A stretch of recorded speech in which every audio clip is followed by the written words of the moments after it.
Welcome to my old year students. Dhurandhar classes YouTube channel पर आपका स्वागत है। आज हम साधारण ब्याज की क्लास को हम कंटिन्यू करते हैं।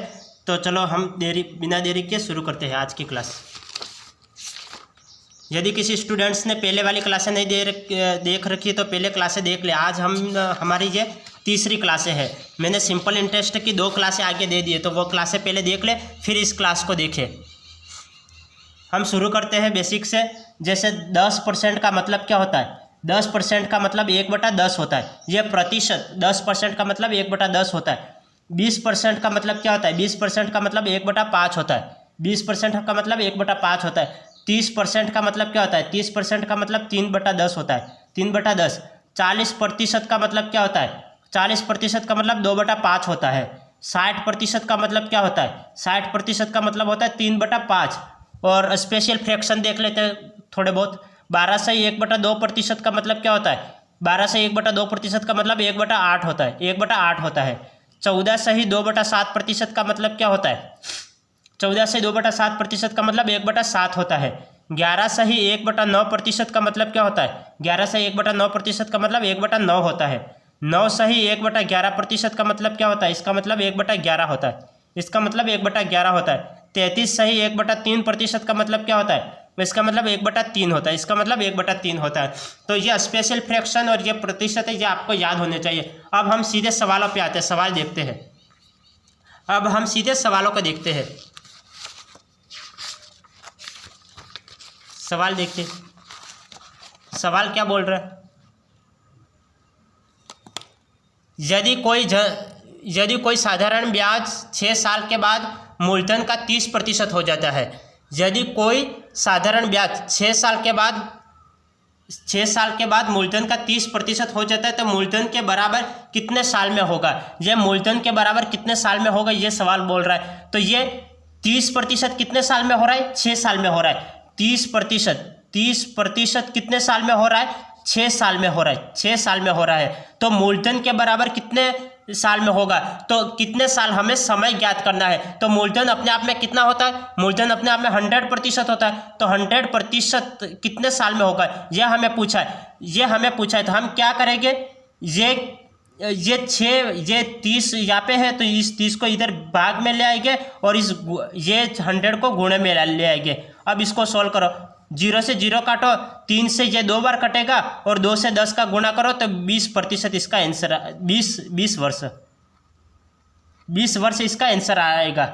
तो 20 साल इसका आंसर आ गया।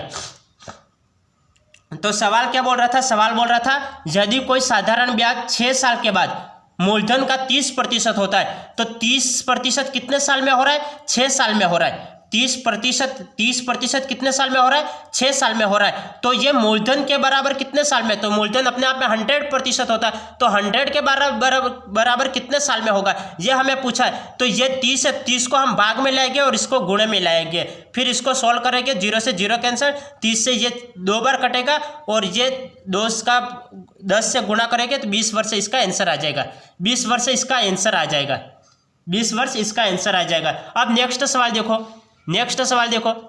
यदि कोई साधारण ब्याज 5 साल के बाद मूलधन का 40% होता है। मूलधन का 40% होता है तो मूलधन अपने आप में कितना परसेंट होता है? मूलधन अपने आप में 100% होता है। यह 40% कितने साल में हो रहा है? 5 साल में हो रहा है। यह 40% कितने साल में हो रहा है? तो 5 साल में हो रहा है। 40% कितने साल में हो रहा है? 5 साल में हो रहा है। ये 40% 5 साल में हो रहा है। तो मूलधन के बराबर कितने साल में होगा? तो मूलधन अपने आप में 100% होता है। तो 100 इसकी वैल्यू हमें ज्ञात करना है। तो 100% कितने साल में होगा, ये पूछा है। तो ये 5 के नीचे 40 को ले आएंगे। 5/40 × 100 कर लेंगे। 5 के नीचे ये 40 को, ये 100 ये गुणे में आएगा। तो ये क्या हो जाएगा? 0 से 0 का कैंसिल करो। ये कितने बार कटेगा? 2 दूकी 4 और 5 दूकी 10 हो जाएगा। तो ये कितना हो गया? 5 25 25/2। तो ये कैंसिल करो। कितने बार कटेगा? 1 2 2 1 1 2 की 4 5 1 बचा तो 0.5 12.5 ईयर 12.5 ईयर। तो 12.5 इसका आंसर आ जाएगा। 12.5 इसका आंसर आ जाएगा। आपको सवाल समझ में आ रहे हैं या नहीं आ रहे? हम न किसी सूत्र का उपयोग कर रहे हैं, बिल्कुल लॉजिक से सवाल कर रहे हैं। एक सेकंड में आपका आंसर आ जाएगा। ये सवाल बोल रहा था, और सवाल को वापस रिपीट कर रहा हूँ, सवाल को वापस देखिए। सवाल क्या बोल रहा था, सवाल को वापस देखिए, सवाल क्या बोल रहा है, 2 मिनट। सवाल क्या बोल रहा है, तो सवाल ये बोल रहा है कि 40% कितने साल में हो रहा है, 5 साल में हो रहा है। यदि कोई साधारण ब्याज 5 साल के बाद मूलधन का 40% हो जाता है, तो 40% कितने साल में हो रहा है, 5 साल में हो रहा है। यह 40% 5 साल में हो रहा है, तो मूलधन के बराबर कितने साल में होगा। तो मूलधन अपने आप में कितना होता है, मूलधन अपने आप में 100% होता है। तो 100% कितने साल में होगा, यह हमें पूछा है, 100% कितने साल में होगा। तो ये क्या करो, 40 को गुणे में, 40 को भाग में ले आओ, तो ये 40 को हम भाग में ले आए, 5 के नीचे इस 40 को लिख लिया और ये 100 को गुणे में ले आए। अब काटो, किससे कटेगा, 0 से 0 कैंसिल, 2 के पाड़े से 2 2 की 4 और 5 2 की 10, तो 5 5 25 आ गया, 25/2। तो ये काटो कितने बार कटेगा, 12.5 पर 12.5 साल, ये इसका आंसर आ जाएगा। 12.5 साल इसका आंसर आ जाएगा। 12.5 साल इसका आंसर आ जाएगा। एक सवाल आप करो, एक सवाल आप करो। यदि यह होता कि 5 साल के बाद मूलधन का यह 40% की जगह 50% होता, 50% हो जाता है, तब इसका आंसर क्या होता, तब इसका आंसर क्या होता, ये दिया होता कि मूलधन का 50% हो जाता है, तब इसका आंसर कितना हो जाता। यह 50% कितने साल में हो रहा है, 5 साल में हो रहा है। 50% कितने साल में हो रहा है, 5 साल में हो रहा है। तो हमें कितना करना है, मूलधन के बराबर, मूलधन अपने आप में कितना होता है, 100 होता है। तो 100% कितने साल में होगा, तो यहाँ पे 50 का भाग दे दो, 5/50 और इंटू 100, कितने बार जाएगा, 50 से कम 50, 50 2 की 100 2 बार और 5 2 की 10, तो 10 साल इसका आंसर आ जाएगा। 10 साल इसका आंसर आ जाएगा। 10 साल इसका आंसर आ जाएगा। अब नेक्स्ट सवाल देखो, नेक्स्ट सवाल क्या है। अब यह सवाल देखो, यदि कोई साधारण ब्याज 4 साल के बाद मूलधन का 12 से 1/2%, यदि कोई साधारण ब्याज है वो 4 साल के बाद मूलधन का 12 से 1/2% हो जाता है, तो मूलधन के बराबर कितने साल में होगा। यह मूलधन के बराबर कितने साल में होगा, यह हमें ज्ञात करना है। यह हमें ज्ञात करना है, मतलब हमें समय ज्ञात करना है। तो इसको हम कैसे करेंगे, 12 से 1/2 को मैं 12.5 लिख सकता हूँ। 12.5 ये कितने साल में हो रहा है, 4 साल में हो रहा है। ये कितने साल में हो रहा है, 4 साल में हो रहा है। तो मूलधन के बराबर, तो मूलधन अपने आप में कितना होता है, 100% होता है, 100% होता है। तो 100% कितने साल में होगा, यह हमें समय ज्ञात करना है। तो हम क्या करेंगे, 12.5 को इधर नीचे ले आएंगे, ये मैं यहाँ पे लिख लेता हूँ, 4/12.5 और 100 ये गुणे में आ जाएगा, 100 गुणे में आ जाएगा। अब क्या करो, पॉइंट यहाँ पे हटाओ और यहाँ पे 0 लगा लो। 25 के पाड़े से काटो, 25 5 125 और 25 चौक 100 और ये पीछे 1 0 है तो 1 0 लगा लो। ये 5 से काटो, कितने बार कटेगा, 8 5 40, 8 बार कटेगा और 8 चौक 32, 8 चौक 32, तो 32 साल इसका आंसर आ जाएगा। 32 साल इसका आंसर आ जाएगा। 8 चौक 32, तो 32 साल इसका आंसर आ जाएगा। मैं सवाल को वापस रिपीट कर रहा हूँ, सवाल को वापस ध्यान से वापस देखना। कैसे किया, यदि कोई साधारण ब्याज 4 साल के बाद मूलधन का 12 से 1/2, तो 12 से 1/2 को हम 12.5 लिख सकते हैं। तो 12.5 कितने साल में हो रहा है, 4 साल में हो रहा है। 12.5 ये कितने साल में हो रहा है, 4 साल में हो रहा है। तो हमें क्या पूछा है, मूलधन के बराबर कितने साल में होगा, मूलधन के बराबर कितने साल में होगा। तो मूलधन अपने आप में 100% होता है, तो 100 के बराबर कितने साल में होगा, तो 100% कितने साल में होगा, यह हमें ज्ञात करना। तो हम क्या करेंगे, ये 12.5 है, इसको यहाँ पे 4 के नीचे ले आएंगे, भाग में ले आएंगे और 100 को गुणे में ले आएंगे। ये 4/12.5 इंटू 100। अब यहाँ पे पॉइंट हटाएंगे और यहाँ पे 0 लगा लेंगे। यह 25 के पाड़े से कटा, 25 5 125 और 25 चौक 100 और ये 0 का 0 यहाँ पे आ गया। अब ये 5 के पाड़े से यह काटा, 5 8 40, 8 बार कटेगा, यहाँ पे 8 आ गया और 4 8 32, तो 32 साल इसका आंसर आ गया। 32 साल इसका आंसर आ गया। यह 32 साल इसका आंसर आ गया। अब नेक्स्ट सवाल देखो, नेक्स्ट सवाल क्या है,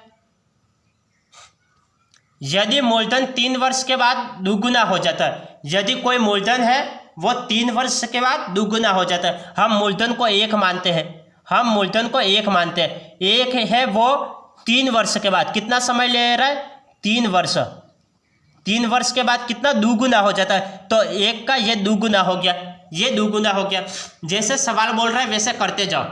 यदि मूलधन, तो मूलधन को मैंने 1 माना, 3 वर्ष के बाद, ये 3 वर्ष के बाद दुगुना हो जाता है, तो ये दुगुना हो जाता है। तो कितने वर्ष के बाद ये 3 गुना होगा, तो कितने वर्ष के बाद ये 3 गुना, ये 3 गुना होगा, कितने वर्ष के बाद ये 3 गुना होगा। तो हमें यहाँ पे समय ज्ञात करना है, यहाँ पे समय ज्ञात करना है। तो हम क्या करोगे, हम यहाँ पे ब्याज देखेंगे, 2 में से 1 गया तो यहाँ पे 1 ब्याज आ गया, यहाँ पे 1 ब्याज आ गया, 2 में से 1 माइनस करो तो 1 ब्याज, यहाँ पे 3 में से 2 माइनस करो, यहाँ पे भी 1 ब्याज आ जाएगा, ये 1 ब्याज आ जाएगा। तो यहाँ पे ब्याज समान है तो समय भी समान लगेगा, यहाँ पे ब्याज समान है, यहाँ पे 1 ब्याज लग रहा है, यहाँ पे भी 1 ब्याज लग रहा है, तो ब्याज समान है तो समय भी समान लगेगा। यहाँ पे 3 वर्ष लग रहे हैं तो यहाँ पे भी 3 वर्ष लगेगा, यहाँ पे भी 3 वर्ष लगेगा।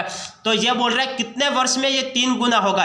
तो मूलधन तो ये था, मूलधन क्या था, मूलधन 1 था और ये 3 वर्ष, तो कितने वर्ष लगे, 3 वर्ष और 3 वर्ष, टोटल कितने वर्ष लगे, 6 वर्ष लगे। कितने वर्ष लगे, तो 6 वर्ष, तो 6 वर्ष ये इसका आंसर आ जाएगा, 6 वर्ष इसका आंसर आ जाएगा। आप ये 3 गुना कितने वर्ष में होगा, तो ये 3 वर्ष मत लिख लेना, 3 वर्ष को टिक मत करना, वरना आपका सवाल गलत हो जाएगा पूरा। सवाल क्या बोल रहा है, सवाल को ध्यान से पढ़ना और फिर सवाल को करना। सवाल बोल रहा है यदि मूलधन 3 वर्ष के बाद दुगुना हो जाता है, तो यह मूलधन 1 था और 3 वर्ष के बाद कितना दुगुना हो जाता है, तो कितने वर्ष के बाद ये 3 गुना हो जाएगा, तो ये कितने वर्ष के बाद ये 3 गुना हो जाएगा, 3 गुना हो जाएगा। तो यहाँ पे समय 3 वर्ष लग रहा है, यहाँ पे ब्याज देखो, ब्याज कितना लग रहा है, 2 में से 1 माइनस करो तो 1 ब्याज लग रहा है, यहाँ पे 3 में से 2 माइनस करो, यहाँ पे भी 1 ब्याज लग रहा है। तो यहाँ पे क्या हो रहा है, ब्याज समान है, ब्याज समान है तो समय भी समान होगा, समय भी समान होगा। तो ये 3 वर्ष लग रहा है तो ये भी 3 वर्ष लगेगा। अब 1 से 3 गुना बनने में कितना समय लगा, ये 3 वर्ष और ये 3 वर्ष, टोटल कितने समय लगा, 6 वर्ष। तो 6 वर्ष इसका आंसर आ गया, 6 वर्ष इसका आंसर आ गया, 6 वर्ष इसका आंसर आ गया। अब नेक्स्ट सवाल देखो, नेक्स्ट सवाल क्या है, नेक्स्ट सवाल है यदि मूलधन 5 वर्ष के बाद, यदि मूलधन है वो 5 वर्ष के बाद 3 गुना हो जाता है, यदि मूलधन है वो कितना, 5 वर्ष के बाद 3 गुना हो जाता है। हम मूलधन 1 मानते हैं, यह कितने समय के बाद, 5 वर्ष के बाद, 5 वर्ष के बाद कितना हो जाता है, 3 गुना हो जाता है, कितना हो जाता है, 3 गुना हो जाता है। तो कितने वर्ष के बाद, कितने वर्ष के बाद यह 9 गुना हो जाएगा, कितने वर्ष के बाद, मतलब समय पूछा है कितने वर्ष के बाद, यहाँ पे हमें समय ज्ञात करना है, कितने वर्ष के बाद यह 9 गुना हो जाएगा, यह 9 गुना हो जाएगा। यहाँ पे ब्याज देखो, ब्याज कितना है, यहाँ पे 3 में से 1 माइनस करो तो यहाँ पे 2 ब्याज आ गया, यहाँ पे ब्याज कितना आ गया, 2 ब्याज आ गया। यहाँ पे 9 में से 3 माइनस करो, 9 में से 3 माइनस करो, कितना ब्याज आएगा, 6 ब्याज आ जाएगा, 6 ब्याज आ जाएगा। तो यहाँ पे पहले हमने क्या किया, सवाल को मैं हमेशा कंपैरिजन करके चल रहा हूँ ताकि एग्जामिनर आपको कैसे भी सवाल कर ले, तो सवाल पूछ ले तो आप इस सवाल को कर पाओ। यहाँ पे ब्याज समान था और तो हमने समय को भी समान माना। यहाँ पे ब्याज भिन्न भिन्न है, यहाँ पे ब्याज 2 है तो यहाँ पे ब्याज 6 है। तो हम यहाँ पे कैसे करेंगे, ये कितना गुना है, ये कितना गुना है, 2 तिया 6, ये 3 गुना है, तो ये भी क्या हो जाएगा, ये भी 3 गुना हो जाएगा। ये 3 गुना करो तो 5 तिया 15, तो यहाँ पे कितना समय लगेगा, 15 वर्ष लगेगा, 15 वर्ष। तो ये 3 से 9 बनने में 15 वर्ष लग रहे हैं। तो ये टोटल मूलधन देखो, टोटल मूलधन ये 1 था, 1 से 9 गुना बनने में कितना समय लगा, ये 15 वर्ष और ये 5 वर्ष, टोटल कितना समय लगा, 20 वर्ष, 20 वर्ष का समय लगा। ये 20 वर्ष इसका आंसर आ जाएगा, 20 वर्ष इसका आंसर आ जाएगा। तो सवाल क्या बोल रहा था, सवाल को वापस रिपीट कर रहा हूँ, वापस एक बार सवाल को सुनिए, सवाल को वापस सुनिए और सवाल को मैं कंपैरिजन करके भी चल रहा हूँ ताकि एग्जामिनर आपको कैसे भी सवाल पूछ ले तो आप इस सवाल को कर पाओ। यदि मूलधन मैंने 1 माना, मूलधन 1 माना, 5 वर्ष के बाद, ये 5 वर्ष समय लिखा, 5 वर्ष के बाद कितना, 3 गुना हो जाता है, तो ये 3 गुना हो जाता है। तो कितने वर्ष के बाद ये 9 गुना हो जाएगा, तो कितने वर्ष के बाद ये 9 गुना, तो 9 गुना कितने समय के बाद होगा, ये 1 से 9 कितना समय के बाद होगा। तो ये आप देखो, ब्याज देखो, 3 में से 1 गया तो 2 ब्याज आया, 2 ब्याज आया। अब 9 में से 3 माइनस करो, कितना, 6 ब्याज आएगा, कितना, 6 ब्याज आएगा। तो यहाँ पे ब्याज भिन्न भिन्न है, भिन्न भिन्न है। तो ये इसका कितना गुना है वो देखो, ये इसका कितना गुना है, 3 गुना है, तो ये भी इसका 3 गुना होगा। 5 का 3 गुना करो तो 5 का 3 गुना करे 15 वर्ष आएगा, 15 वर्ष आ गया। अब ये आपका आंसर नहीं आया क्या? तो ये मूलधन 1 था, 1 से 9 गुना होने में कितना समय लगा? 15 और 5 20 वर्ष। तो टोटल समय कितना लगा? 20 वर्ष का समय लगा। टोटल 20 वर्ष का समय लगा।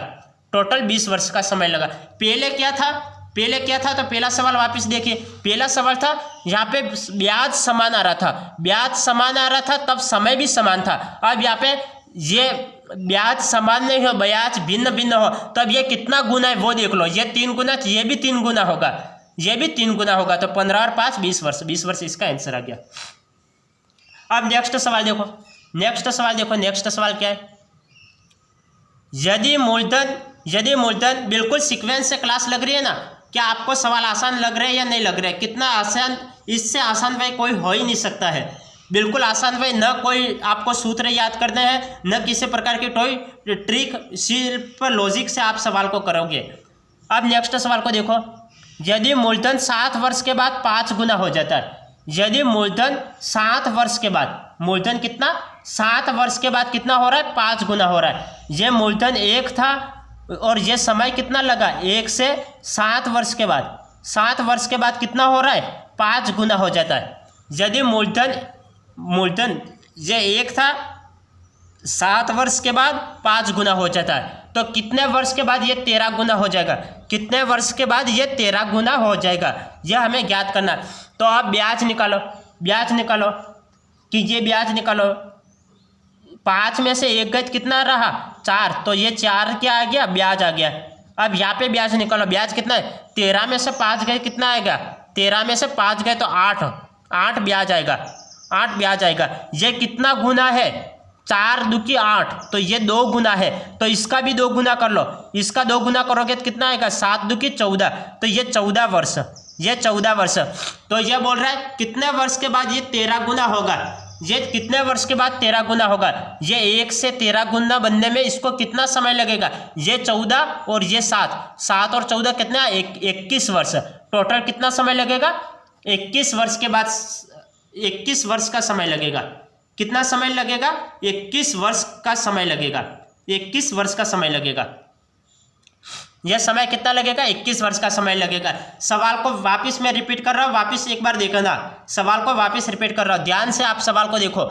यदि मूलधन 7 वर्ष के बाद, हमने मूलधन 1 माना, तो ये 7 वर्ष के बाद कितना हो रहा है? 5 गुना हो रहा है। ये 7 वर्ष के बाद कितना हो रहा है? 5 गुना हो रहा है। तो कितने वर्ष के बाद वह 13 गुना होगा? ये कितने वर्ष के बाद 13 गुना कितने वर्ष के बाद होगा, ये हमें पूछा है। तो हम यहाँ पे ब्याज देखो, 5 में से 1 गए कितना आएगा? 4, तो ब्याज कितना आ रहा है? 4 ब्याज आ रहा है। कितना ब्याज आ रहा है? 4 ब्याज आ रहा है। यहाँ पे 4 ब्याज आ रहा है, तो यहाँ पे 13 में से 5 माइनस करो, तो यहाँ पे ब्याज कितना आ रहा है? 8 ब्याज आ रहा है। ये कितना गुना है? ये 2 गुना है, तो ये भी कितना गुना होगा? ये भी 2 गुना होगा। तो 7 दूकी 14, यहाँ पे समय कितना लगेगा?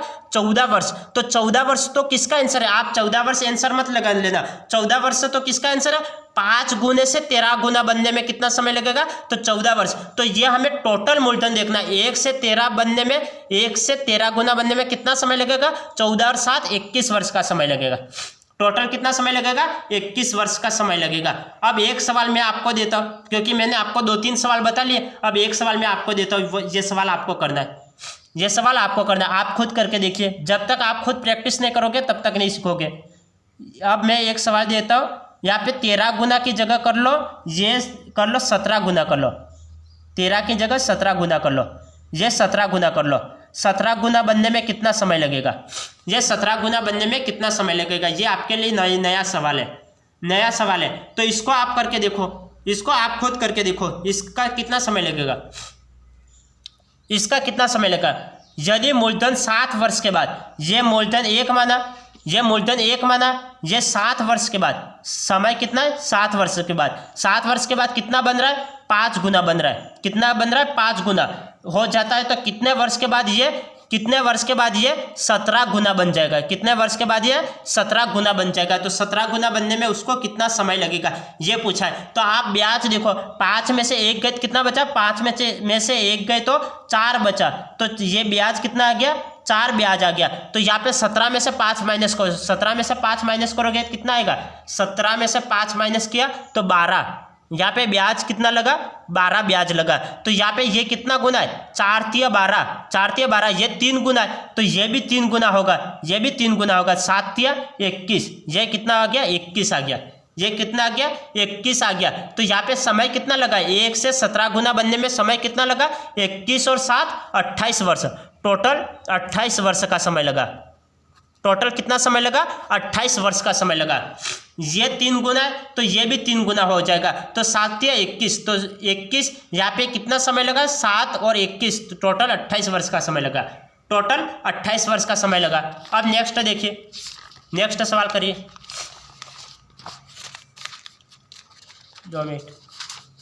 नेक्स्ट देखिए,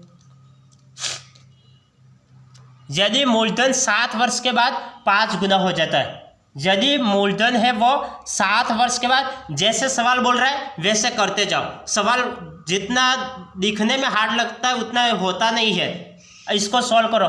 यदि मूलधन ये भी सेम उसी तरह ही है, ये लेकिन इसमें थोड़ा सा डिफरेंट है। यहाँ पे क्या है, यदि मूलधन 7 वर्ष के बाद कितना 5 गुना हो जाता है, तो यदि ब्याज की दर दुगुनी हो जाती है, यदि ब्याज की दर दुगुनी हो जाती है तो राशि कितने वर्ष के बाद 13 गुना हो जाएगी, राशि कितने वर्ष के बाद 13 गुना हो जाएगी। तो यहाँ पे डिफरेंस क्या है, यहाँ से लगाकर यहाँ तक ये इतना डिफरेंस है, ये इतना डिफरेंस है, तो इसलिए सवाल भिन्न हो गया, इसलिए सवाल क्या हो गया, भिन्न हो गया। तो सवाल को देखिए, एक बार हम ये इतना नहीं लेंगे, ये हम इतना नहीं लेंगे, एक बार जो पहले सवाल था उसे साधारण हिसाब से करो। यदि मूलधन 7 वर्ष के बाद 5 गुना हो जाता है, मूलधन 1 है, समय कितना लग रहा है, 7 वर्ष लग रहा है, 7 वर्ष के बाद कितना गुना हो रहा है, 5 गुना हो रहा है। यदि मूलधन 7 वर्ष के बाद 5 गुना हो जाता है तो राशि कितने वर्ष के बाद 13 गुनी हो जाएगी। तो कितने वर्ष के बाद, एक बार इतना मैंने छिपा लिया है, इसको मैं बाद में देखूंगा, ये डायरेक्ट करो, राशि कितने वर्ष के बाद 13 गुनी हो जाती। 13 गुनी बनने में कितना समय लग रहा है वो देखो, 13 गुनी बनने में कितना समय लग रहा है। तो यहाँ पे ब्याज देखो कितना ब्याज लग रहा है, यहाँ पे ब्याज देखो कितना ब्याज लग रहा है, 5 में से 1 माइनस करो, यहाँ पे ब्याज 4 ब्याज लग रहा है। यहाँ पे देखो, यहाँ पे कितना ब्याज लग रहा है, 13 में से 5 माइनस करो, 13 में से 5 माइनस करो, तो ये कितना ब्याज लग रहा है, 8 ब्याज लग रहा है। 13 में से 5 माइनस किया तो 8 ब्याज लग रहा है। ये कितना गुना है, ये कितना गुना है, 4 दूनी 8, ये 2 गुना है, ये 2 गुना है, तो यह समय भी 2 गुना हो जाएगा, ये भी 2 गुना करो, 7 दूनी 14, तो यहाँ पे समय कितना लगेगा, 14, यहाँ पे 14 वर्ष का समय लगेगा। तो टोटल समय हमें कितना लगा, 13 गुना में बनने में कितना समय लगा, 7 वर्ष और 14 वर्ष, टोटल कितना समय लगा, 7 और 14 कितना हो गए, 7 और 14 कितना होगा, 21 वर्ष, 7 और 14 कितने हो गए, 21 वर्ष, टोटल कितना समय लगा, 21 वर्ष का समय लगा। अब सवाल क्या बोल रहा है, अब बीच में जो लाइन दे रखी है उसको देखो, यदि ब्याज की दर दुगुनी कर दी जाए, यदि ब्याज की दर दुगुनी होती है, यदि दर दुगुनी होती है तब समय आधा हो जाता है, यदि दर दुगुनी होती है तब समय आधा हो जाता है, यदि दर दुगुनी होती है तब समय आधा हो जाता है। तो यहाँ पे समय क्या हो जाएगा, समय आधा हो जाएगा। तो यहाँ पे 21 वर्ष का समय है, तो 21 का आधा कितना होता है, 21 का आधा कर लो तो कितना, ये 10 बार कटेगा और 1 बचा तो पॉइंट, और 1 बचेगा पॉइंट लगा के 0, तो 5 दूनी 10, तो 10.5 वर्ष का समय लगेगा। कितना, 10.5 वर्ष का समय लगेगा, 10.5 वर्ष का समय लगेगा, 10.5 वर्ष का समय लगेगा। सवाल को मैं वापस रिपीट कर रहा हूँ, यदि किसी स्टूडेंट को नहीं समझ में आया है तो सवाल को वापस देखें कि सवाल को कैसे किया है, वापस देखें सवाल को। यदि मूलधन 7 वर्ष के बाद 5 गुना हो जाता है, यदि मूलधन 1 है वो 7 वर्ष के बाद कितना 5 गुना हो जाता है, तो राशि कितने वर्ष के बाद 13 गुनी हो जाएगी। तो कितने वर्ष के बाद ये 13 गुनी, तो ये 13 गुनी कितने वर्ष के बाद हो जाएगी ये हमें देखना है। तो ये ब्याज निकालो, 5 में से 4 गए, 5 में से 1 गया तो कितना ब्याज बचा, ये 4 रुपये ब्याज लगा। ये 5 गुनी बनने में कितना समय ब्याज लगा, 4 रुपये ब्याज लगा। तो 13 गुनी बनने में कितना ब्याज लगेगा, 13 में से 5 माइनस करो तो 8 रुपये ब्याज लगेगा। यहाँ पे कितना गुना है ब्याज, ये ब्याज 2 गुना है, तो समय भी 2 गुना हो जाएगा। तो ये 7 का 2 गुना करें तो 14 वर्ष, ये टोटल समय कितना लगा है, ये 14 वर्ष। तो ये 13 गुना बनने में कितना समय लगेगा, 7 वर्ष और 14 वर्ष, टोटल 21 वर्ष का समय लगेगा। अब ये क्या बोल रहा है, ब्याज की दर दुगुनी हो जाती है। तो ब्याज की दर दुगुनी होती है तब समय आधा हो जाता है, ब्याज की दर दुगुनी हो जाती है तब समय आधा लग जाता है। तो समय आधा हो जाएगा, ये 21 वर्ष है तो 21 का आधा करो, कितना हो जाएगा 21 का आधा 10.5। तो 10.5 इसका आंसर आ जाएगा, 10.5 इसका आंसर आ जाएगा। अब नेक्स्ट सवाल देखो, नेक्स्ट सवाल क्या है, ये नेक्स्ट सवाल देखो, जब किसी धनराशि का साधारण ब्याज, किसी धनराशि का साधारण ब्याज मूलधन के 1/9 के बराबर है। किसी धनराशि का साधारण ब्याज है वो मूलधन के 1/9 के बराबर है तथा वर्षों की संख्या वार्षिक दर प्रतिशत के बराबर है। तो ब्याज की वार्षिक दर है, यहाँ पे ब्याज की वार्षिक दर है, तो इसको मैं डायरेक्ट भी कर सकता हूँ और इसको सूत्र से भी कर सकता हूँ। तो मैं आपको कैसे बताऊँ, इसको मैं डायरेक्ट भी कर सकता हूँ और सूत्र से भी कर सकता हूँ। यदि डायरेक्ट बताऊंगा तो एक बार आपको ठीक पीछे वाले एज इट इज सवाल ऐसे ही है, तो हम इन सवालों को डायरेक्ट करेंगे। इसको मैं एक बार डिटेल से बता लेता हूँ, इसके बाद हम डायरेक्ट से कर लेंगे। सवाल को देखना, किसी धनराशि का साधारण ब्याज, तो हम धनराशि, धनराशि का मतलब क्या होता है, मूलधन होता है। तो मूलधन को एक बार x मानो, क्या मानो, x मानो, मूलधन को क्या माना, x माना। अब साधारण ब्याज मूलधन के 1/9 के बराबर है, साधारण ब्याज है वो मूलधन के 1/9 के बराबर है। तो ब्याज को क्या मानो, ब्याज, ब्याज क्या मानो, ये 1/9, तो मूलधन के 1/9, तो मूलधन क्या है, मूलधन तो x है और x के 1/9 तो x/9 हो जाएगा, x/9, तो ब्याज क्या हो गया, x/9 हो गया। और तो बराबर वर्ष तथा वर्षों की संख्या वार्षिक दर प्रतिशत के बराबर है। जो वर्षों की संख्या है, वर्षों की संख्या मतलब समय है, वो दर प्रतिशत के बराबर है। तो समय है किसके, दर प्रतिशत मतलब r के बराबर है। तो t और r बराबर है, तो इसको हम कॉमन में क्या y मान लेते हैं, y के बराबर है, t भी y के बराबर है और r भी y के बराबर है। ये तो ब्याज की वार्षिक दर है, तो ब्याज की वार्षिक दर है, ये हमें ज्ञात करना है। तो एक बार हम डिटेल से करके बताते हैं और फिर हम शॉर्ट भी बताएंगे कि आप शॉर्टकट कैसे कर सकते हो। तो सवाल को एक बार ध्यानपूर्वक वापस पढ़ना, किसी धनराशि का साधारण ब्याज, तो धनराशि को मैंने x माना, मूलधन के 1/9 के बराबर है, 1/9, तो मूलधन तो x है तो इसके 1/9 के बराबर है, तो x/9 हो गया। तो वर्षों की संख्या, वर्षों की संख्या ये t है समय, ये दर प्रतिशत के बराबर है, दर r के बराबर है, तो t और r बराबर है, इसको मैंने कॉमनली y के बराबर मान लिया। तो वार्षिक दर क्या है, तो हम इसको सूत्र से करते हैं। साधारण ब्याज का सूत्र क्या होता है, साधारण ब्याज का सूत्र क्या होता है, साधारण ब्याज का सूत्र होता है मूलधन इंटू समय इंटू दर अपॉन 100, ये सूत्र होता है। साधारण ब्याज कितना है, ब्याज है 1/9, ब्याज कितना है 1/9 है। मूलधन कितना है, मूलधन x है, इंटू समय कितना है, समय t है और t को मैंने क्या माना है, y के बराबर माना है, और r को क्या माना है, r को भी y के बराबर माना है, तो ये y आ गया अपॉन 100 आ गया। अब इस x से ये x कैंसिल हो जाएगा, इस x से ये x कैंसिल हो जाएगा, यहाँ पे क्या बचा, यहाँ पे 9 बचा, और ये 100 गुणे में आ रहा है, नहीं भाग में आ रहा है, तो इसको यहाँ पे गुणे में भेज लो, तो 100/9 हो जाएगा, 100/9 हो जाएगा। और ये इक्वल में क्या बचा, इक्वल में y² बचा, y और y का गुणा हो गया तो y² बचा, y² बचा। अब ये y² हटाने के लिए क्या करता हूँ, मैं दोनों तरफ रूट ले लेता हूँ, तो रूट और y² कैंसिल हो जाएगा, रूट और स्क्वायर कैंसिल हो जाएगा, यहाँ पे रूट आ जाएगा, यहाँ पे रूट आ जाएगा, यहाँ पे 100/9 हो जाएगा और यहाँ पे y बचेगा। ये 100 किसका वर्ग है, 100 10 का वर्ग है, और 9 किसका वर्ग है, 9 3 का वर्ग है, तो 3 ये 10/3 आ गया। अब इसको मैं भाग दूँ तो भाग दूँ कितना हो जाएगा, 3 × 9 और 1 बचेगा, तो 1/3, 3 से 1/3 इसका आंसर आ जाएगा, 3 से 1/3 इसका आंसर आ जाएगा। ये 3 से 1/3 इसका आंसर आ जाएगा, 3 से 1/3 इसका आंसर आ जाएगा। तो ये मैंने कैसे किया, एक बार वापस समझना, और इसके बाद मैं आपको शॉर्टकट बताऊंगा कि इसको शॉर्ट तरीके से कैसे कर सकते हैं। तो एक बार वापस देखना सवाल को, धनराशि, धनराशि को मैंने x माना, मूलधन के 1/9, तो मूलधन क्या x है और इसके 1/9, तो x इंटू 1/9, तो ये कितना हो गया, x/9 हो गया। और समय और दर बराबर है, तो ये समय और दर बराबर है, ये इसको मैंने कॉमनली y के बराबर मान लिया। सूत्र क्या होता है साधारण ब्याज का, मूलधन इंटू समय इंटू दर अपॉन 100। तो साधारण ब्याज क्या है, 1/9, तो ये 1/9, मूलधन क्या है, मूलधन x है तो x लिख लिया, समय और दर ये बराबर y के बराबर है, तो समय की जगह भी y लिख लिया और दर की जगह भी y लिख लिया, अपन 100 लिख लिया। अब ये 100 यहाँ पे ये x से x कैंसिल कर लो, ये 100 भाग में तो इधर आएगा गुणे में हो जाएगा, तो 100/9 हो गया। इधर क्या बचा y², तो ये y² बचा। अब क्या करो, दोनों तरफ रूट ले लो, दोनों तरफ रूट ले लोगे तो यहाँ पे रूट 100/9 आ जाएगा और यहाँ पे रूट और स्क्वायर कैंसिल हो जाएगा, यहाँ पे y बचेगा। अब यहाँ पे इसको सोल्व करो, ये 100 किसका वर्ग होता है, 10 का वर्ग होता है, तो ये 10 बाहर ले लो। 9 किसका वर्ग होता है, 9 3 का वर्ग होता है, तो 3 बाहर ले लो, ये 10/3 बचा।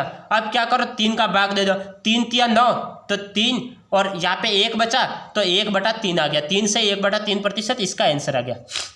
3 सही 1/3% इसका आंसर आ गया। अब इसको डायरेक्ट कैसे करते हैं, डायरेक्ट इसको 1 सेकेंड में कैसे करते हैं, क्योंकि एग्जाम में आप ये सारा पूरा थोड़ी करोगे, इसको करने में तो ज़्यादा समय लगेगा ना।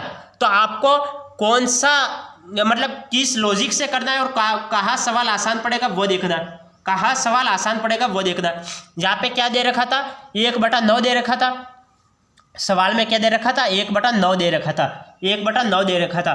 तो अब इसको सोल्व करो, 1/9 दे रखा था, तो मैं इस 1/9 को क्या लिख सकता हूँ, यहाँ पे यहाँ से सवाल को, ये आपको ये कुछ नहीं करना है, सवाल को यहाँ से देखो।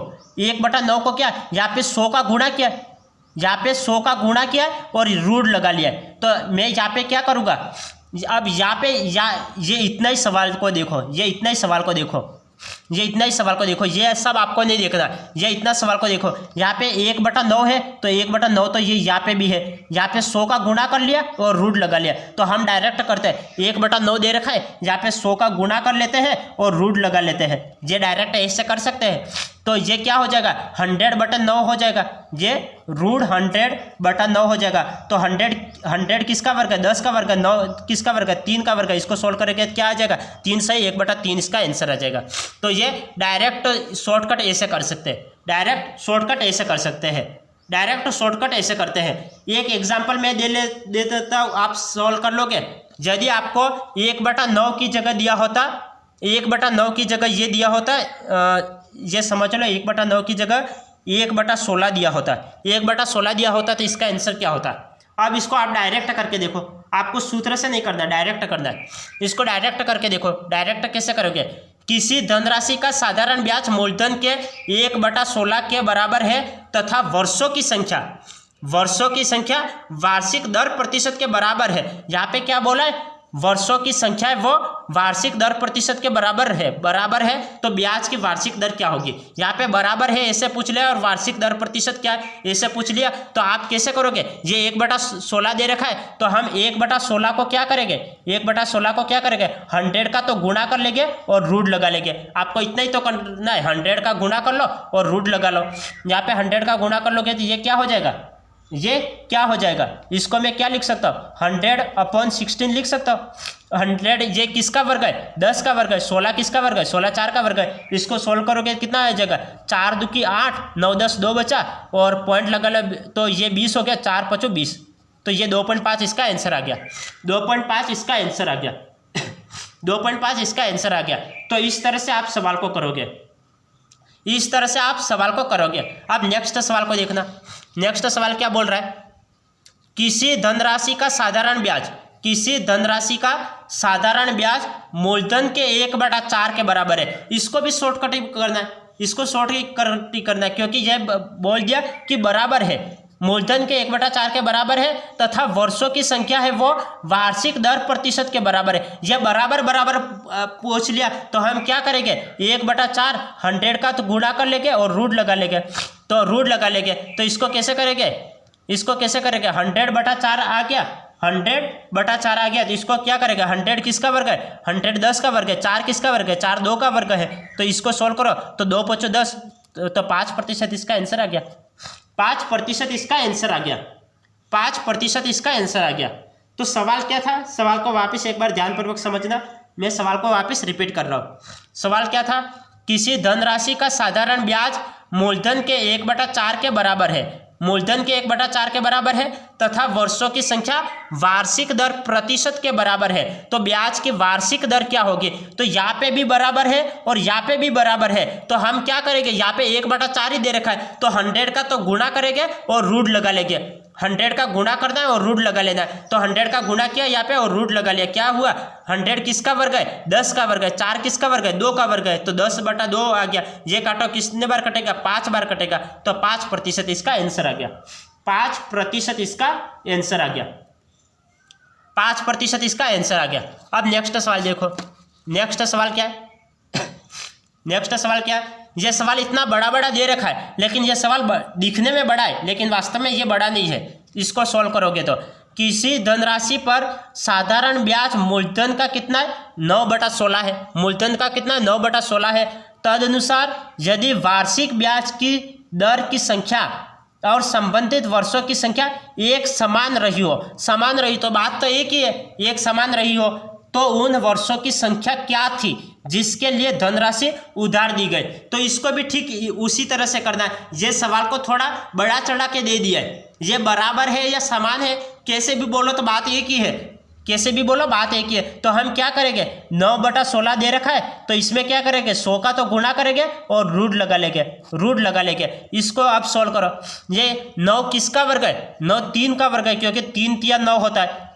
16 किसका वर्ग है 16 4 का वर्ग है, क्योंकि 4 चौक 16 होता है। और 100 किसका वर्ग है 100 10 का वर्ग है, तो इसे मैं 10 लिख सकता हूँ। अब ये क्या हो गया, इसको मैं कैंसिल करूँ, 2 दूकी 4 और 5 दूकी 10, ये गुणा करो 5 तिया 15, 15/2 हो गया। ये कितना हो गया, ये कितना हो गया 7 दूकी 14, 15 1 बचा तो 1/2, ये 7 से 1/2 वर्ष इसका आंसर आ गया। 7 से 1/2 वर्ष इसका आंसर आ गया। 7 से 1/2 वर्ष इसका आंसर आ गया। तो सवाल क्या था, सवाल को एक बार मैं वापस रिपीट कर रहा हूँ, क्योंकि जो पहले सवाल थे वो बराबर दे रखे यूँ करके 2-3 लाइनों में वो समाप्त होता है। ये सवाल क्या थोड़ा बड़ा चढ़ा कर दे दिया, क्योंकि स्टूडेंट इसमें कंफ्यूज हो जाते हैं। जैसे फिर आप इसको सूत्र से करोगे तो ये ज़्यादा हार्ड पड़ेगा, सूत्र से और एक से करोगे तो ज़्यादा हार्ड पड़ेगा, क्योंकि आप एक से इस सवाल को करोगे तो आधा पेज भर जाएगा। जैसे एक से कैसे मैंने ये बताया था, ये सवाल को बराबर दे रखा था, ये मैंने एक से किया, तो ये इतना समय ज़्यादा लगेगा। आपको एग्जाम में समय को बचाना है, खास इंपॉर्टेंट बात यही कि एग्जाम में आपको समय को बचाना है। आप एक से भी कर सकते हो, ये मान के ये सूत्र लगा लो और एक से भी आंसर आ जाएगा, लेकिन आपको क्या एग्जाम में इस तरीके से करना है, इस तरीके से, क्योंकि ये विधि सरल विधि है प्लस शॉर्टकट विधि है। आप डायरेक्ट कर लोगे और कम समय में ये सवाल निकल जाएगा, जबकि आप इस एक से करोगे तो ज़्यादा हार्ड लगेगा, ज़्यादा हार्ड और समय ज़्यादा लगेगा। तो आपको क्या करना है, ये विधि अपनानी एग्जाम में। ये विधि क्या थी, किसी धनराशि पर साधारण ब्याज मूलधन का 9/16 है।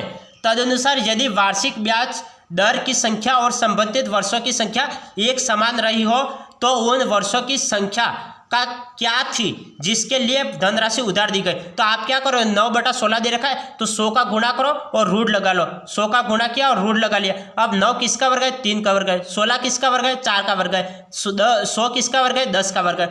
अब इसको सोल्व करो, 2 दूकी 4, 5 दूकी 10, 5 दिया 15, 2 यहाँ पे आ गया, 2 से काटो 7 दूकी 14 और 14 से ही 7 दूकी 14, 7 से 1/2 इसका आंसर आ जाएगा। 7 से 1/2 इसका आंसर आ जाएगा। अब नेक्स्ट सवाल देखो, नेक्स्ट सवाल क्या है, किसी धनराशि पर साधारण ब्याज, किसी धनराशि पर साधारण ब्याज, आप इसको एक्स से भी कर सकते हो, लेकिन हम एक्स के मेथड से नहीं जाएंगे, क्योंकि एक्स हमेशा धोखा दे देता है, क्योंकि हमें समय बचाना है और यहाँ पे आप एक्स से करने जाओगे तो वहाँ आपका समय ज़्यादा लगेगा, इसलिए हमें डायरेक्ट इस विधि का यूज़ करना है। यह क्या है सवाल देखना, किसी धनराशि पर साधारण ब्याज मूलधन का 16 से 25 16/25 है। तदनुसार यदि वार्षिक ब्याज दर की संख्या और संबंधित वर्षों की संख्या एक समान रही हो, तो उन वर्षों की संख्या क्या थी जिसके लिए धनराशि उधार दी गई थी, जिसके लिए धनराशि उधार दी गई थी। तो क्या दे रखा है 16/25 दे रखा है, तो 16/25 लिख लो। अब 100 का गुणा करो और रूट लगा लो, 100 का गुणा करो और रूट लगा लो। डायरेक्ट आप एक्स से करोगे तो एक्स में समय ज़्यादा लगेगा, आप यहाँ पे क्या करना है 100 का गुणा करना है, डायरेक्ट रूट लगा लेना। 25 से काटो, 25 से मैं काट लो या कैसे करो, डायरेक्ट कर लो। तो ये डायरेक्ट दिख रहा है, वैसे ये 16 किसका वर्ग है 4 का वर्ग है, 25 किसका वर्ग है 5 का वर्ग है, 100 किसका वर्ग है? 10 का वर्ग है। अब इसको सोल्व करो, 5 दूकी 10 होता है और 4 दूकी 8, तो 8 वर्ष इसका आंसर आ गया। 8 वर्ष इसका आंसर आ गया। तो 8 वर्ष इसका आंसर आ गया। तो सवाल क्या था? तो सवाल था कि 16/25 दे रखा था, तो हमने क्या किया? 100 का गुणा किया और रूट लगा लिया। 100 का गुणा किया और रूट लगा लिया। अब ये क्या हो जाएगा? ये क्या हो जाएगा? 16 किसका वर्ग है? 16 4 का वर्ग है। 25 किसका वर्ग है? 25 5 का वर्ग है। 100 किसका वर्ग है? 100 10 का वर्ग है। अब इसको करो, 5 दूकी 10, ये 2 बार कटा, 4 दूकी 8, 8 वर्ष इसका आंसर आ गया। 8 वर्ष इसका आंसर आ गया। आप एक्स से कभी भी सवाल को एग्जाम में मत करना, क्योंकि एक्स से करोगे तो एक्स में क्या है कि मेथड ज़्यादा है, बाकी समय आपको वहाँ पे ज़्यादा लगेगा। तो आप डायरेक्ट लॉजिक पे वर्क करना, लॉजिक से आपका समय बचेगा और एग्जाम में आपको समय ही बचाना है। आज की क्लास हम यहाँ पे ही समाप्त करते हैं। और यदि आपने आज तक चैनल को सब्सक्राइब नहीं किया तो चैनल आप सब्सक्राइब करें, लाइक करें और ज़्यादा से ज़्यादा शेयर करें। और हम क्लास को नेक्स्ट क्लास को अगले दिन कंटिन्यू करेंगे। तब तक के लिए आपका दिन शुभ रहे। धन्यवाद।